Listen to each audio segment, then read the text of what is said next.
Good morning students. आज मैं आप लोगों को साइंस क्लास 7th का रिस्पिरेशन पार्ट 4 बताने जा रहा हूँ। आज मैं बताऊँगा mechanism of breathing in human beings. Human beings में किस तरह से ब्रीथिंग प्रोसेस होता है, मैकेनिज्म उसका मैं समझाने जा रहा हूँ। देखिए, जो ब्रीथिंग में क्या होता है, लंग्स इन्वॉल्व होता है और लंग्स चेस्ट कैविटी में प्रेजेंट होता है। चेस्ट कैविटी जो कि रिब्स से मिलकर बनता है, तो वह चेस्ट कैविटी के अंदर वो लंग्स रहता है। और जो लेफ़्ट साइड वाला लंग्स होता है वह थोड़ा स्मॉल होता है, क्योंकि लेफ़्ट साइड में हार्ट भी प्रेजेंट होता है। और रिब केज के नीचे मस्कुलर डोम शेप डायफ्राम होता है। जैसे अगर हम जनरली देखें तो ये है, मान लीजिए विंड पाइप, ये लंग्स हो गया और चेस्ट कैविटी के अंदर ये प्रेजेंट रहता है और ये डायफ्राम है।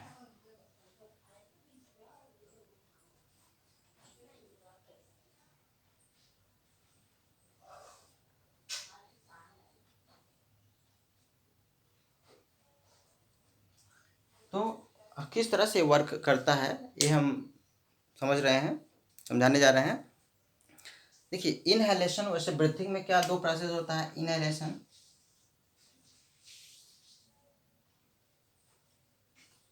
और एक्सहेलेशन। यही दो प्रोसेस मिल करके ब्रीथिंग मैकेनिज्म कंप्लीट करते हैं। इनहेलेशन में क्या होता है, टेकिंग इन ऑक्सीजन लेना। जब हम ऑक्सीजन लेते हैं, जैसे इस तरह से सांस लिए, यानी कि ऑक्सीजन लिए, एयर हमारे लंग्स में एंट्री करता है। इस स्थिति में कैसे एंट्री करता है,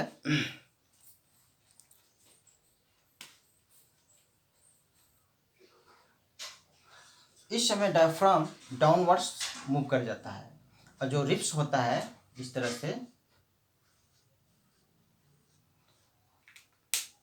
ये जो है कि आउटवर्ड्स मूव होता है, यानी कि आउटवर्ड्स, रिब्स आउटवर्ड्स, और जो डायफ्राम है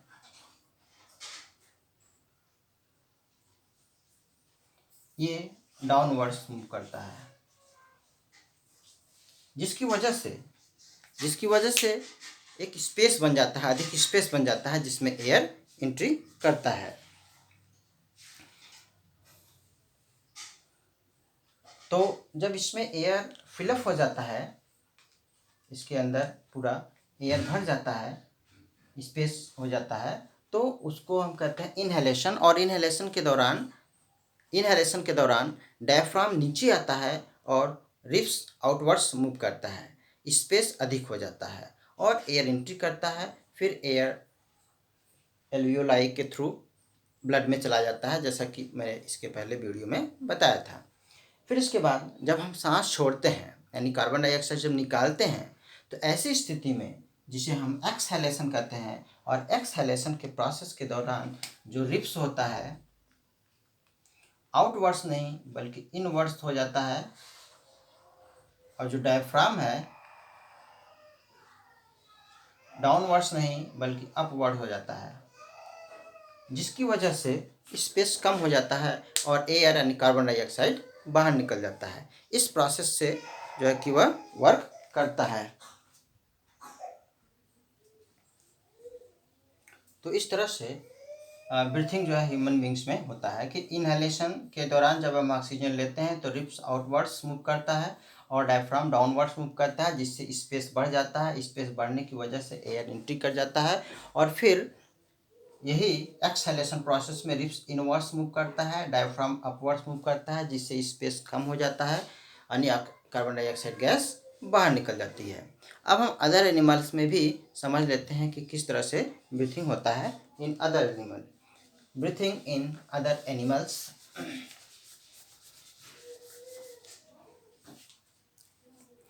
जैसे इंसेक्ट में ब्रीथिंग। इंसेक्ट जो होते हैं वह स्मॉल होल जिसे हम स्पाइरेकल कहते हैं, इससे ब्रीथिंग करते हैं। जैसे ग्रासहॉपर हुआ, ग्रासहॉपर, कॉकरोच। ये कॉकरोच और ग्रासहॉपर में जो कि इंसेक्ट हैं, इसमें स्पाइरेकल के थ्रू ब्रीथिंग होती है। स्पाइरेकल एक ओपनिंग होती है, जैसे ये मान लीजिए ओपनिंग हो गया, जिसे स्पाइरेकल कहते हैं। यह स्पाइरेकल आगे चल करके मेनी ब्रांचेज में डिवाइड हो जाता है, जिसे हम ट्रैकिया कहते हैं। यह ओपनिंग जो होती है, ये स्पाइरेकल और ये जो है ट्रैकिया,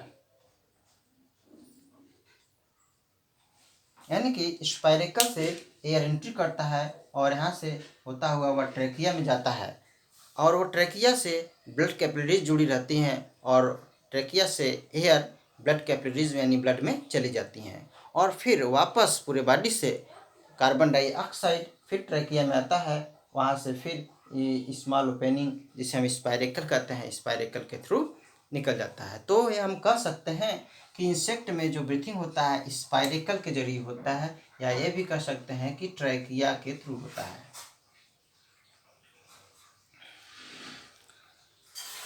अब सेकेंड है अर्थवर्म। अर्थवर्म में किस तरह से ब्रीथिंग होता है? अर्थवर्म एक सॉफ्ट एनिमल्स होता है जो कि स्किन से ब्रीथिंग करता है। स्किन से, स्किन क्या हम मॉइस्ट स्किन बोल सकते हैं इसको, मॉइस्ट स्किन, क्योंकि इसका स्किन हमेशा मॉइस्ट रहता है। तो ये स्किन जो उसका मॉइस्ट होता है, यानी इसकी बॉडी पर वाटर प्रेजेंस होता है, यानी मॉइस्ट होता है, जिसमें एयर डिजॉल्व रहता है, और इस एयर डिजॉल्व से यानी मॉइस्ट स्किन से वह स्किन के नीचे से ब्लड कैपिलरीज जुटी रहती हैं, और ब्लड कैपिलरीज में वो एयर चली जाती हैं, फिर वापस उसी स्किन के थ्रू कार्बन डाइऑक्साइड बाहर निकलता है। यानी इसके बॉडी पर जो अर्थवर्म होता है, ये अर्थवर्म है, तो इसके बॉडी पर यहाँ स्किन पर एयर होता है जिसमें ऑक्सीजन प्रेजेंस होता है। यहाँ पर ब्लड कैपिलरीज निकल करके, ब्लड कैपिलरीज यहाँ जुड़ी रहती हैं, और एयर इस ब्लड कैपिलरीज में एंट्री करता है और फिर पूरे बॉडी में जाता है, और बॉडी से कार्बन डाइऑक्साइड वापस आता है, फिर इसी स्किन के थ्रू बाहर निकल जाता है। इस तरह से स्किन के थ्रू अर्थवर्म में ब्रीथिंग होता है। और जब इनका स्किन ड्राई होता है, ड्राई, तो ब्रीथिंग नहीं कर पाती हैं और सफोकेशन फीलिंग करती है, सफोकेशन, घुटन महसूस होता है इनको जब इनका स्किन ड्राई होता है। फिश,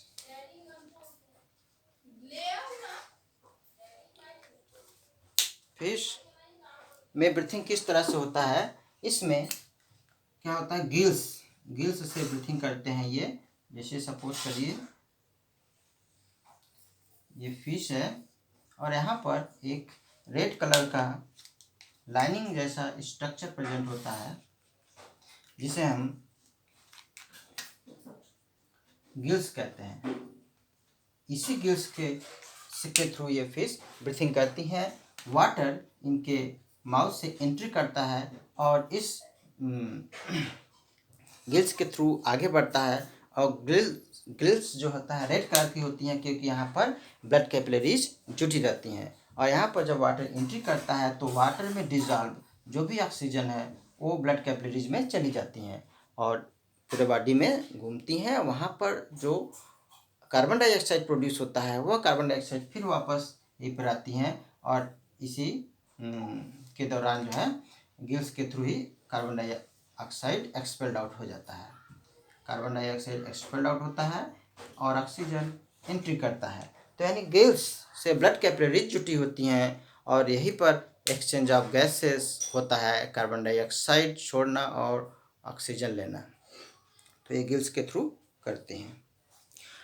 डॉल्फिन, डॉल्फिन में और व्हेल में गिल्स नहीं होते हैं, बल्कि नोज होल्स होते हैं।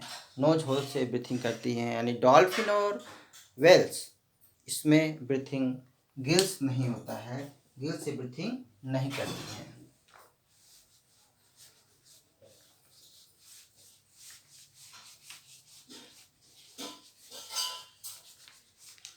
इसके बाद है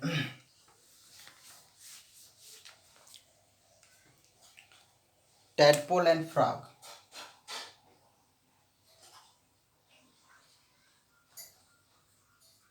टैडपोल जो होता है वह फ्रॉग का बेबी होता है।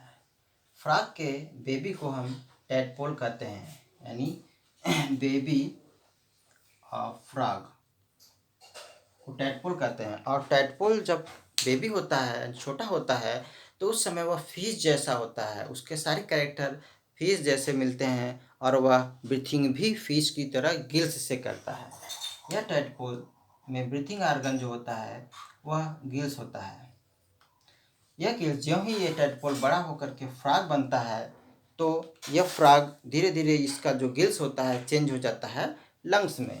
तो फ्रॉग तो एम्फीबियंस है। एम्फीबियंस मीन्स यह अर्थ पर भी रहता है और वाटर पे भी रहता है, जिसकी वजह से जब यह अर्थ पर रहता है, लैंड पर रहता है, तब तो वह